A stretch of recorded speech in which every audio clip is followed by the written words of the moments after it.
Hey guys, how's it going? My name is Adam. How to lock your Netflix profile. So first of all, just go ahead to your browser, and as you can see right here, this is your browser and everything. What I'm gonna do, I'm gonna just go ahead into the images to see a demonstration. And now what you're gonna do, you're gonna be able to lock your password with a pin by going to your account, right? Account settings, and you're gonna be able to enter your new pin. So whenever someone is trying to get into your profile, they will need to enter your pin, so you will be able to as they will be able to log in or have access to your account. So basically go ahead to your account and account settings. Basically you're gonna be able to see the options.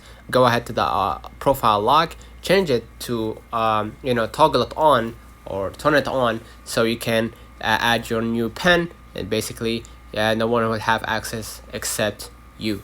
Let me know in the comments if this video helped you. Don't forget to like and subscribe. Don't forget to follow us on social media. See you in the next one.